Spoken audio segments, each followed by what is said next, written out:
Hi, congratulations on surviving another day on planet Earth in the face of violence, rampant pandemics, insanity, wars, plague, pestilence. Yeah, we don't take survival for granted. We can't take survival for granted anymore, can we?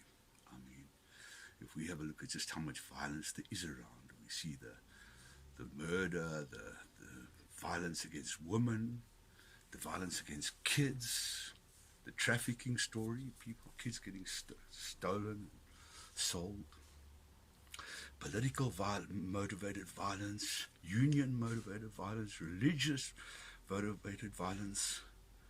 I think all we can say is we're one bloody violent species. And I mean, is that really that surprising? I mean, we are the most successful predator on the planet, aren't we? The top of the food chain, we can murder anyone.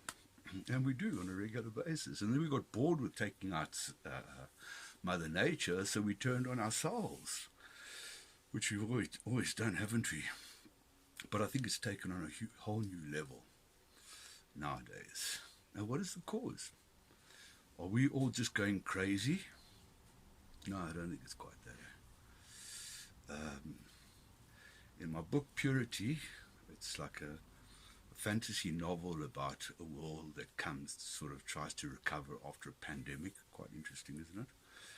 But and it goes through a time of warlords and run the planet, and eventually a sort of a mindset to bring about change. And the champion of change, he had a line. He was talking to the people about his new order. Said, "It is easy to die for something when you have nothing left to live for." And that's quite, it's true. I mean, this is what the violence is about. If we have a look at how the violence, I mean, a little while ago I was looking at, there was an incident of mob justice where some kids were necklaced. And again, it horrified me, and I'm sure it horrified a lot of us. And, my first action was, wow, like, how can this happen? And the natural reaction is, first of all, to blame it on a race, to say, well, hold it, this is endemic of a, or it is systemic in a race and indicative of a race. And, just to make it brutal. And I thought, well, how does that happen? How does a person get into that mind space? And history teaches us that whenever there's deprivation and a person is forced to do anything to survive, to eat and to feed his own, he will do anything. They will do what is necessary to survive, which is obvious. We are the primary predator. When we no longer have the food dished up to us or available easily, we will then turn into predator. We will go and hunt for it. And so, in other words, we cannot say that this is a product of a race or a culture. It is a product of humanity that will go to any length to survive. And that is a natural instinct. I mean, think of a cat. We take cats, we put them in our houses, and we feed them, and they're all cool, and they all come and they cuddle. But a feral cat, you try and get close to a feral cat, my God, your fingers are coming into some serious danger. And this is the same with humanity. So we cannot blame this violence. It's so easy to blame it and to say, oh, it's these people and those, and check, they live like animals. Yes, of course they live like animals. They do. And society put them there. Not you, not me, but our systems that we follow. And not, the systems might have been good. I don't know enough about it. But that have been fucked up, quite honestly. Just abused, raped, stolen from, which has been an insult to our society and turned us into animals. And when some of us at the bottom tier start acting like animals and go beyond it because there's hate, because they blame their life where they are on some other race, some other culture, some other religion, and they allocate the blame onto them because they've got no option. Who else can they hate? And there's retaliatory hate, and it turns to violence. There's so much. I mean, the fact of this gender-based violence, that people killing and mutilating girls and kids.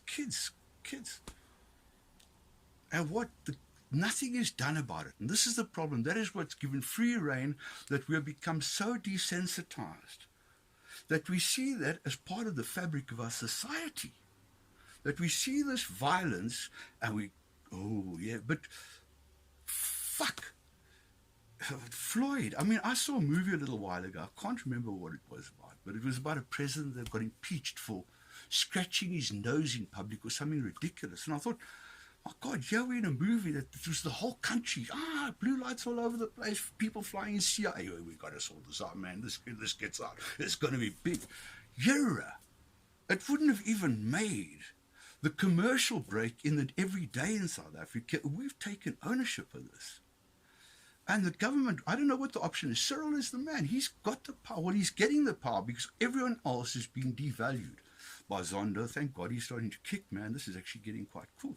But there is hope. There is opportunity. But we need to get rid of the violence. And the way to get rid of the violence is not seeing help in getting rid of poverty as a philanthropic act.